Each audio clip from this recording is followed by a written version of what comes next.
দিকে যাচ্ছি।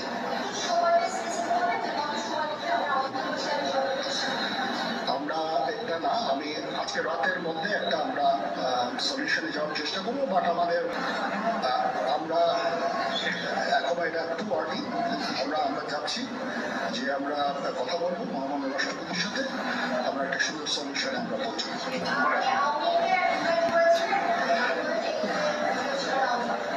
পরিস্থিতি ছিল খুব কম, সময় খুব কম ছিল। আমি যাদেরকে পেয়েছি অনেককেই আমি বলেছি, সবাই বাট প্রধান রাজনৈতিক দলের সমস্ত নেতৃস্থানীয় নেতৃবৃন্দ তাদের সাথে আমি কথা বলেছি এবং ওনারা সবাই আমাদের এই প্রস্তাবে, এই আমরা যে আলোচনা করছি সবাই এটাতে রাজি হয়েছেন। এখানে মঞ্জুর হক সাহেব ছিলেন, এখানে তিনি ছড়িয়ে গেছে, এটি গণ মানুষের দাবি হয়ে গেছে। সেটি কিন্তু এই যে ছোট্ট ছোট্ট পুঞ্জীভূত ক্ষোভ, ছোট্ট ছোট্ট পুঞ্জীভূত না পাওয়ার বেদনা, সেই বেদনা থেকে এই জিনিসটি দাঁড়িয়েছে।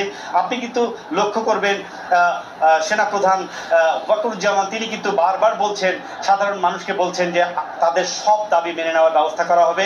নতুন সমাজ গঠনে এই যে বেশ কিছু রাজনৈতিক দলের সাথে কথা বলে যেটি দেশের জন্য ভালো হয় সেটি করা হবে। এরই মধ্যে প্রধানমন্ত্রী পদত্যাগ করেছেন, সেই তথ্যটিও উনি জনসাধারণকে দিয়েছেন এবং তিনি সবাইকে শান্ত থাকতে বলছেন। আমরা যদি বলি শান্ত থাকাটাও প্রয়োজন, মানুষ উল্লাস করবে, তাদের জয় হয়েছে, তাদের দাবি আদায়ের যে আন্দোলন, সেই আন্দোলনটি তারা আস্তে আস্তে পরিণয়ের দিকে যাচ্ছে এবং এই পরিণত যে আন্দোলনের যে পরিণত জায়গাটা, সেটি উল্লাস যেমন ঠিক আছে, সেরকম মানুষের একটি পর্যায়ে কিন্তু শান্ত হতে হবে। কারণ সামনের সময়গুলোতে দেশ গড়ার কাজে পদক্ষেপগুলো নেয়ার ক্ষেত্রে এখন যারা দায়িত্ব পালন করবেন তাদেরকে অবশ্যই সাহায্য করতে হবে এবং শান্তি আপনাদের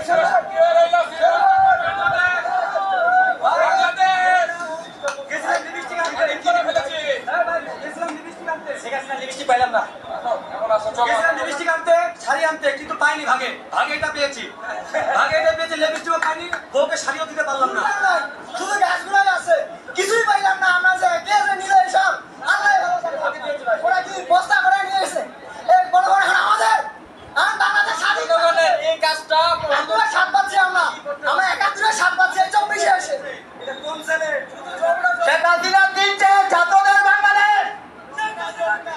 আমরা শুনছিলাম সাধারণ মানুষের যে প্রত্যাশা সেটি তারা কি চান এবং তারা আসলে তাদের যে জনতার ঢেউ আপনারা দেখতে পাচ্ছেন যে আমি ঠিক যেখানটায় রয়েছি ইতিমধ্যেই আপনারা জানেন যে সার্বিক প্রস্তুতি এখানে সম্পন্ন হচ্ছে। এখান থেকে কিছুক্ষণের মধ্যেই হয়তো আমরা এখানে অপেক্ষা করছি আসলে জনতার সাথে। আপনারা দেখতে পাচ্ছেন যারা রয়েছেন এখানে রয়েছেন যে কিছুক্ষণের মধ্যেই বাংলাদেশ সামরিক সেনাপ্রধান, সেনাবাহিনীর প্রধান, প্রত্যেকটি পরিবারের সদস্যরা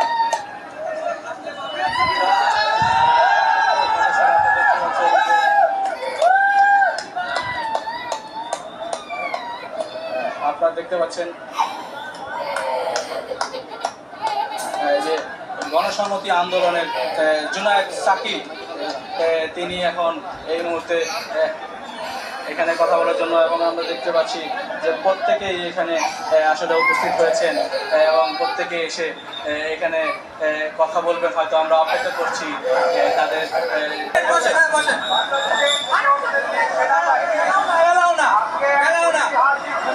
কোনে যাবো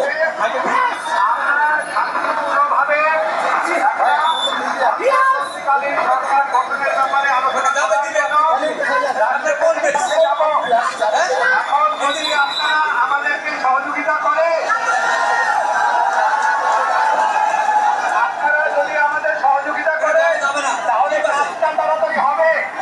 বাংলাদেশের শত্রুর অভাব নাই, আমাদের সময় নষ্ট করি না, হাত জোর করে বলছি আপনারা আমাদেরকে এদিকে যেতে দেন, আপনারা আমাদের সহযোগিতা করে আমরা বঙ্গভবনে যাব। যদি নতুন সরকার গঠিত না হয় তাহলে দেশ চলবে কিভাবে? আমরা আপনাদের কথা দিচ্ছি, এই দেশের তরুণ ছাত্র জনতার বুকের ভাষা আমরা জানি, তাদের সমস্ত দাবি পূরণ করা হবে। আমি জুনায়েদ সাকিব, আমরাও যাচ্ছি বঙ্গভবনে, আপনারা রাস্তাটা একটু খালি করে দেন। রাহেদ স্যার কেউ আপনাদের উদ্দেশ্যে কিছু বলবেন।